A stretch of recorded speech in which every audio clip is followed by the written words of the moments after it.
Альберта, можно поподробнее про ранение, вот как это произошло в этот день? Ну, ранение, брат мой, как тебе сказать?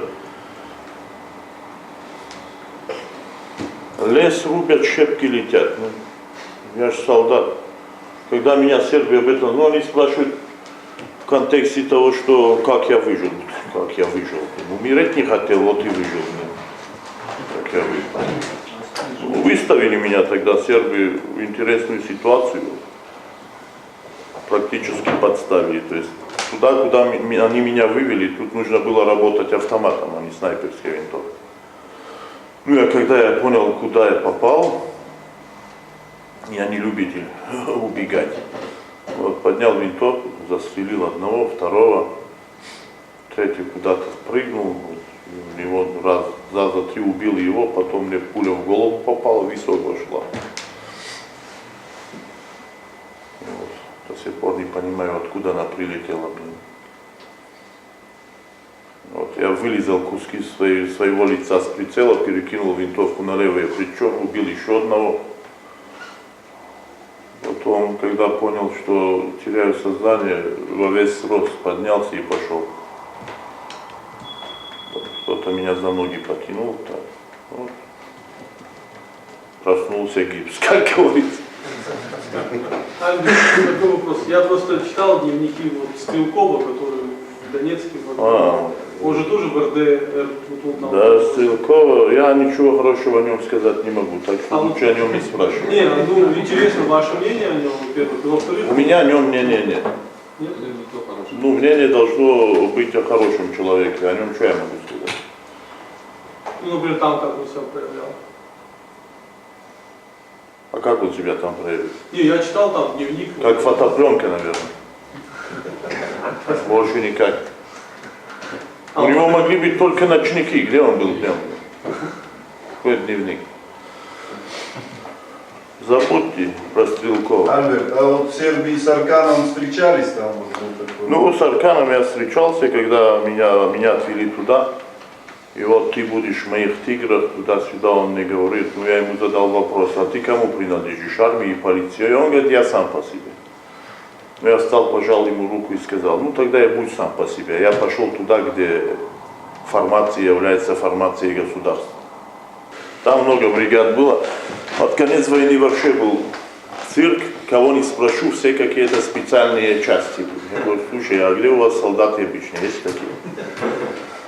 Кто белые волки, кто серые волки. Белые волки, это была сержант Княжевич, сербский командир, он до войны был официантом, но хороший командир был, у него много русских было. Вот, отряд был хороший. После войны его убили, конечно. Участь всех народных вождей — смерть. Их убивают, когда их используют, ты сделал все, как полагается, потом тебе звезду героя и до свидания. В дележке денег участвовать не будешь. Хотел ты этого или не хотел, не важно. Главное, что те, которые наживаются на хребте народа, спали спокойно, вот и все.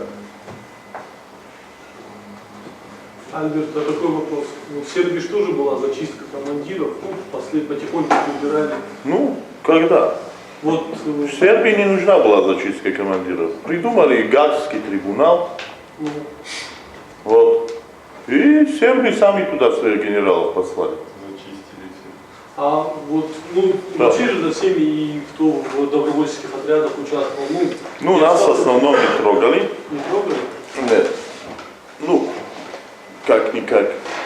Вот даже сам факт того, что они даже придумать не могли никакого злодеяния, военного преступления, которое совершали русские добровольцы, потому что такого понятия не было. Русские, имею в виду добровольцы с России, они не были русскими все. Были хохлы, то есть украинцы, то есть, чтобы душой не кривить. Белорусов было много. Но всех их назвали русскими добровольцами. Вот в отношении нас никогда, вот, что касается военных преступлений, даже намека не было. Альберт, а на другой стороне русские воевали? Ну, я как-то говорил через радиостанцию с одним чудиком. Вот. Я его приглашал в гости. Он нет, говорит, не приду, говорит, лучше ты ко мне. Вот. Я ему сказал, когда прийти. Он мне сказал, через 2 дня какое-то, 5 часов. Ну, я пошел, убил 5 и вернулся. Мы встретили, как полагается. Потом где-то неделю прошло, и мы разговаривали опять ночью, и он мне говорит, я слышал, ты приходил в гости. Я говорю, интересное было приглашение. Я пришел, а тебя нет. Вот тогда я его спросил, ты за кого воюешь, за албанцев? Он сказал, нет, за деньги. Все, вопросов больше не было. Альберт, а как ты оцениваешь обстановку? Там может быть повторение военных действий? Ну, давай смотреть вот так. Россия сейчас в плюсе на Близком Востоке. Американцам это невыгодно. То, что кто-то радуется тому, что Тафт победил в Америке, не должен забывать, что в Америке президента выбирают деньги. А что особой радости не нужно, поэтому американцы вот даже по ситуациям, которые были в Македонии и в Черногории, ясно, что они нагнетают обстановку. Сербия сама по себе, у нее Санджак практически населен мусульманами весь. От Воеводина много венгров, где националистические тенденции сильны. Вот, и желание сецессии, то есть отделения тоже. Вот, и воеводские, это власти Воеводины. Воеводина всегда была сербская, вот не буду слишком сильно в историю впадать, чтобы разговор не был слишком длинным. Вот. И вот там есть тенденции сперва широкой автономии, потом отделения, а Венгрия поддерживает это. Вот. И, например, вот в Санджаке, это мусульманская часть Сербии, там в прошлом году было вот такое, когда они в зеленых формах маршировали, но еще никто не арестовал. Зато патриотов сербских, которые за сербское что-то говорят, полиция арестовывает тут же. Сербская полиция. Да, сербская в кавычках. Вот и все. То есть они боятся что-либо предпринять, а зато когда нужно действовать против своих, то... Вот, например, по Конституции Сербии конституционным языком является кириллица. Тем не менее, паспорта и все документы на латинице. И для того, чтобы, например, в паспорте сербу получить фамилию и имя, написанные кириллицей, он должен себя провозгласить как представителем сербского национального меньшинства, даже если ты посреди Белграда. То есть Конституция, там вот даже соглашение с албанцами, которые они подписали, нарушает около 8 пунктов Конституции, и ничего, они его подписали. Они принимают акты и законы, которые нарушают Конституцию, что вообще антиконституционно, потому что Конституция в любой стране это главный закон. И ничего, и все нормально.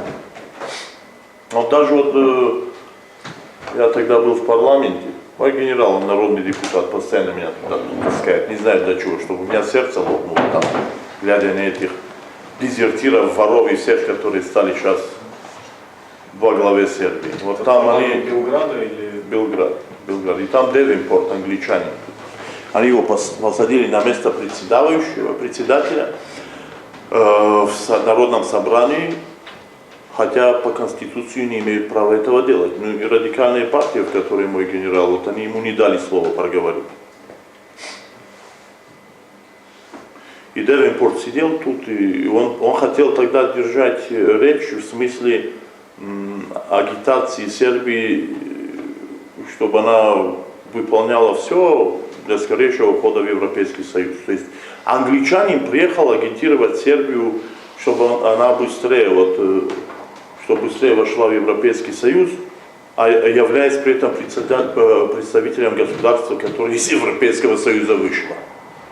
Вот лицемерие не имеет границ. Невозможно. А военных много там в парламенте, допустим, там? Ну, военных Управление. немного. Бывших военных, вот кто воевал? Нет, таких найти. Мой генерал, по остальных не могу сказать. Если бы там было много людей, которые тратили свою кровь, чтобы защитить свою землю, вот, такого бы не происходило. Но потому что происходит генерально, я думаю, что Россия уделяет мало внимания Сербии. То есть, потому что, вот, например, если возьму в пример патриотические всякие группы сербские, то практически никакой помощи со стороны России они не получают. А на сегодняшний день без хотя бы маленькой помощи выдержать невозможно, потому что нужно иметь за собой какие-то средства информации, чтобы хоть как-то проявлять, сообщать и так далее. И зато вижу, например, много вещей, которые являются негативным в смысле авторитета для самой России, но тем не менее делаются со стороны представителей и граждан Российской Федерации, которые не живут в Сербии, просто приезжают или являются представителями определенных фирм и организаций из России. То есть происходит что-то похожее, как в свое время было в Крыму, где была как она называлась? Алан, ты должен знать организации, которые финансировали из России, которая должна была о дружбе украинцев и русских, а она фактически ничего не делала, деньги... Американцы там пару сотен фирм таких имеют, а наши даже две имели, где там деньги перевезли. Вот это такое, да, то есть деньги берутся, вот, пример вам приведу Русский дом в Белграде. Да, вот это Русский дом. Русский дом в Белграде, я не знаю, почему он называется Русский дом. Почему туда присылают человека из Москвы? И вот это я не могу понять. Сколько наших соотечественников там? Я знаю нескольких людей, которые делают определенные акции во имя Русского дома, вот во имя России. Вот из кожи вылазят, блин, вот. И ничего. Почему нужно присылать человека из Москвы? Не лучше ли назначить человека, который здесь живет, русского, у которого есть и российское гражданство, и сербское, который знает все, что происходит вокруг, которому и легче и с сербами. Не знаю, в Европе там вообще до сумасшествия. Сейчас сам тип человека меняется, ну, то есть уже дошли до того, что мужское, женское, там, Ну, Норвегия. природу, Норвегия. Там понятие мужчина-женщина вообще чуть ли преступлением не является. Кто-то рассказывал, а Стинка вышла замуж за норвежца и вынуждена была сбежать, потому что ребенка заставляли носить женское платье. Ну, по факту, социальная служба в Норвегии, вот я помогал одной женщине осетинке, которая была замужем за серба, у которой, по-моему, 2 ребенка отняли. Вот, у нее социальная служба в Норвегии забрала детей, и они появляются без предупреждения. То есть, они придут, заберут, ты приходишь домой, не знаешь, где твои дети. Вот, и по факту 80% детей, которых они забирают, они передают в однополые семьи. То есть там происходит фактически уничтожение самого понятия пола, мужской, женский.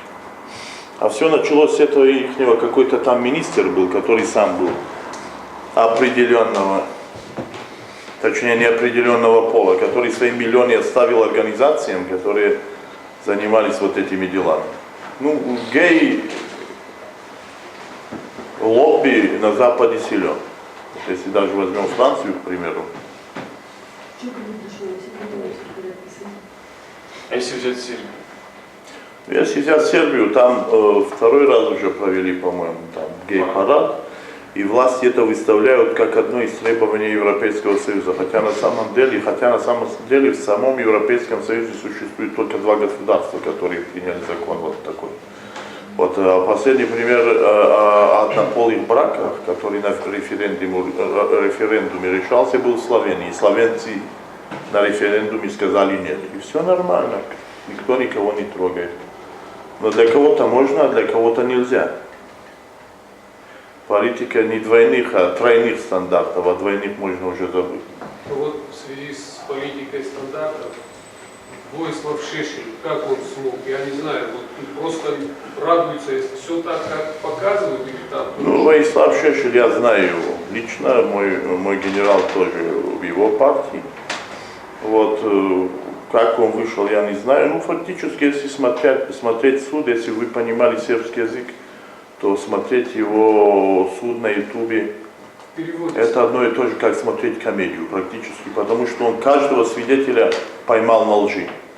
И ловил это так театрально, что практически сами судьи начинали смеяться. То есть кто-то ему доставлял достаточно информации. Я думаю, что комитет по защите Шешеля, который существует в России, тоже свое участие имел в этом. Но вот как его выпустили, я не знаю, потому что Милошевич тоже, например, каждого своего свидетеля поймал на лжи. Ну, его отравили. Шешель тоже поймал как-то, что ему не те лекарства дают. То такое было, да, и ему повезло. То есть Гаагский трибунал — это не трибунал правды сам по себе, даже вот способ суда там какой. То есть не должны они доказывать тебе, что ты виноват, а ты должен доказать, что ты не горбатый, скажем так. Англосаксонское право. Где оно еще применяется? Вот так же легче. Рекла казала, как сербы говорят, кто-то сказал что-то, они это принимают как доказательство, а ты доказываешь, что это не так. И вот сербов очень сильно наказали. Вот, хотя они, генерал Ивашов, старый советский генерал, российский, сейчас он красиво сказал, одно время, вот мы можем говорить о Сербии что хотим, но противодействие Сербии НАТО-альянсу остановило этот альянс минимум на 5 лет, а это дало России подняться с колен.